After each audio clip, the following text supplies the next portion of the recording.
আপনি সিলেটের কোম্পানিগঞ্জে আসছেন, এই এলাকায় অনেক জনগণ আপনি যে আসাতে অনেক খুশি হয়েছে এবং আনন্দিত হয়েছে, যে এইটা মনে করে আপনি নিশ্চয়ই কোয়ারি সম্পর্কে অনেক কিছু বলবেন, কিংবা আপনি কোয়ারি সম্পর্কে ওনাদেরকে কিছু আশার বাণী শোনাতে পারবেন।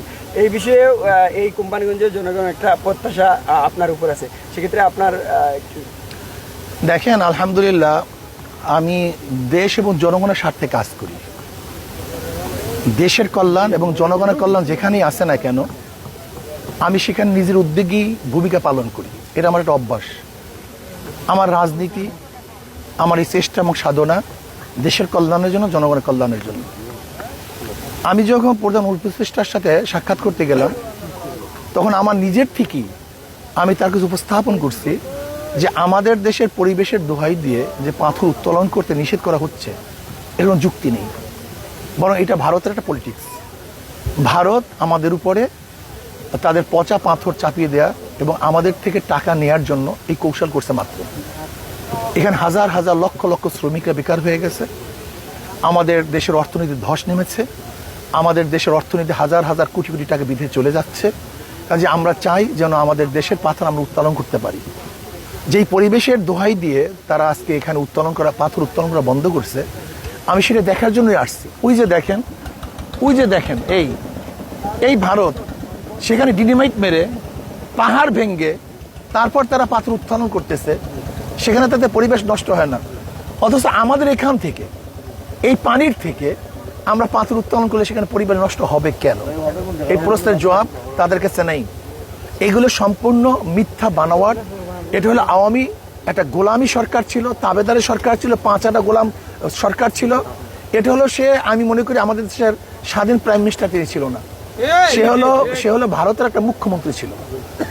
সেহেতু আমি মনে করি যে এটা হলো ভারত কর্তৃক আমাদের উপরে একটা মিথ্যা অপবাদ এবং এটা চাপিয়ে দেওয়া হয়েছে।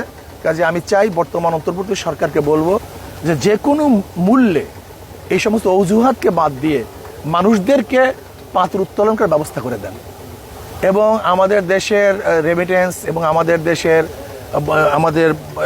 যেহেতু মুদ্রা রাজস্ব আয় যেন বাড়তে পারে সেই ব্যবস্থা করে দেন, এবং আমাদের শ্রমিকরা যেন কাজ করতে পারে সেই ব্যবস্থা আপনাকে অবশ্যই করতে হবে। যদি না করেন তাহলে আমরা সমস্ত শ্রমিকদেরকে নিয়ে, দেশবাসীকে নিয়ে আন্দোলন করব। যে আন্দোলনের মুখে ইনশাআল্লাহ সরকার আমাদেরকে পাথর উত্তোলন করার অর্ডার দিতে বাধ্য হবে ইনশাআল্লাহ। আচ্ছা, আপনি যেহেতু উপদেষ্টা পরিষদে বিষয়টা নিয়ে আলোচনা করছেন, সেক্ষেত্রে উপদেষ্টা পরিষদ থেকে কি কোনো আশ্বাস বা এই ধরনের? তৎকালীন সময় তো হঠাৎ করে তারা কিছু বলবে না, তারা তো তখন শুনবে। আশা করি এটা ইনশাআল্লাহ অবশ্যই তারা একটা কিছু না কিছু করবে, আশা করি, বিশ্বাস করি। আচ্ছা, আমি আপনার কাছে দুইটা প্রশ্ন, ছোট দুইটা প্রশ্ন। সেটা হলো যে এই পাথরগড়িগুলো 6-7 বছর ধরে বন্ধ রাখার কারণে এখন যদি এই সব পাথরগড়িগুলো যদি উন্মুক্ত করা যায়, তাহলে একটা আন্তঃমন্ত্রণালয়ে একটা মিটিং করতে হবে, সচিব পর্যায়ে বা মন্ত্রী পর্যায়ের একটা আন্তঃমন্ত্রণালয়ে একটা মিটিং লাগবে। এই মিটিংকে যথাযথ প্রক্রিয়া অনুসরণ করে তার পাথরগড়ি উন্মুক্ত করতে হবে।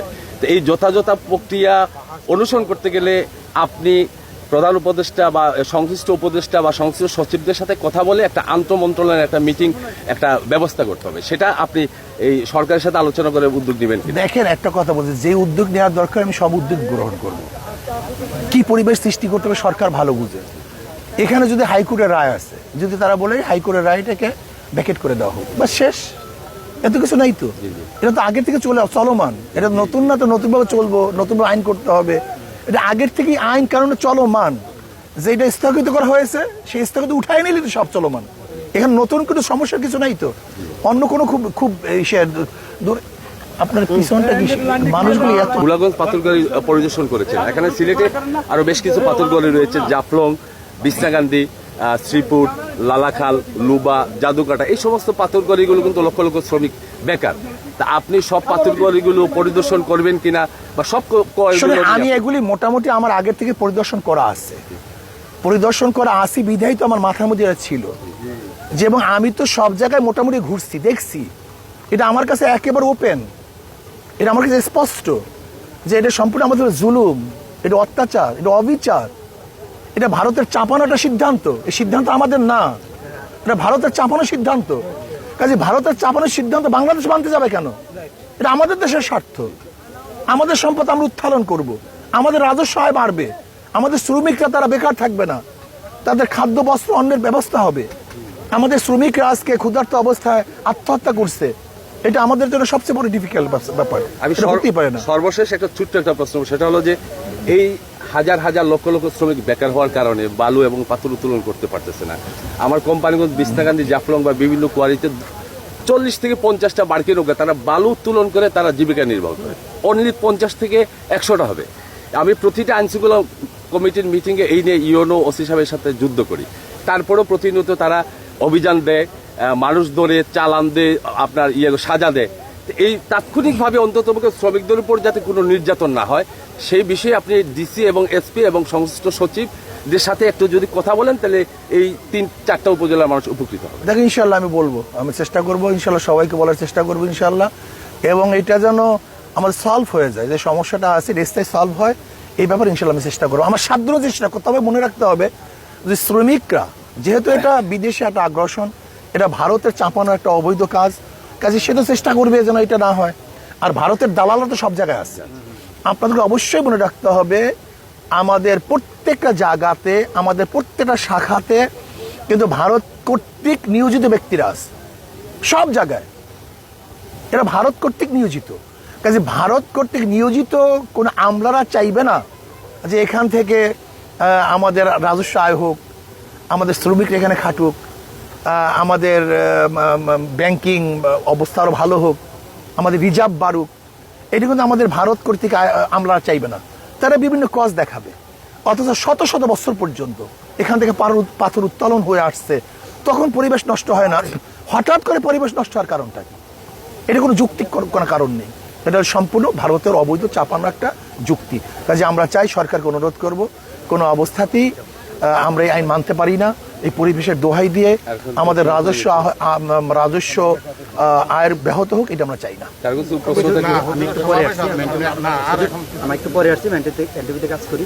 আমি যেটা জানতে চাচ্ছি যে এই যে পাথরের যে বিষয়টা খনিজ মন্ত্রণালয় এবং পরিবেশ মন্ত্রণালয়ের আওতাধীন, আপনার কি খনিজ মন্ত্রণালয় কিংবা পরিবেশ মন্ত্রণালয়ের সাথে এ বিষয়ে কোনো কথা হয়েছে কিনা বা কথা বলবেন? বা দেখেন, সব মন্ত্রণালয়ের তো হেড হলো প্রধান উপদেষ্টা, এবং সেখানে আমরা এই ব্যাপারটাকে উপস্থাপন করছি, যৌক্তিকভাবে উপস্থাপন করছি এবং বিলিভ দেওয়ার চেষ্টা করছি, যেটা অযৌক্তিক, এটা ভারত থেকে চাপানো, এটা পরিবেশের দোহাই দিয়ে আমাদেরকে ধ্বংস করার, আমাদের অর্থনৈতিক ধ্বংস করার একটা চক্রান্ত মাত্র। এটা আমি বলছি তো তাদের কাছে, এবং ইনশাআল্লাহ আমি পরিবেশ উপদেষ্টার কাছে বলবো এবং খনিজের কাছে বলার চেষ্টা করব।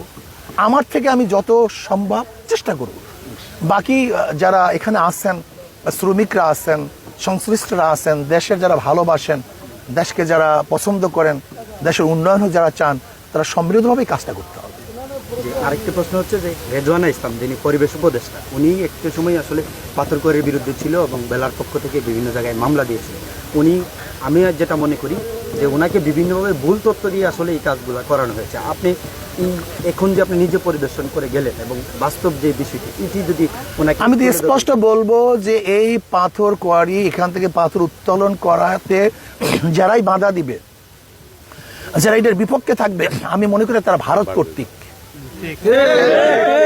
এরা ভারতের চিন্তা ভাবনা লালন করে, বাংলাদেশের চিন্তা ভাবনা তারা লালন করে না, সে যেই হোক না কেন।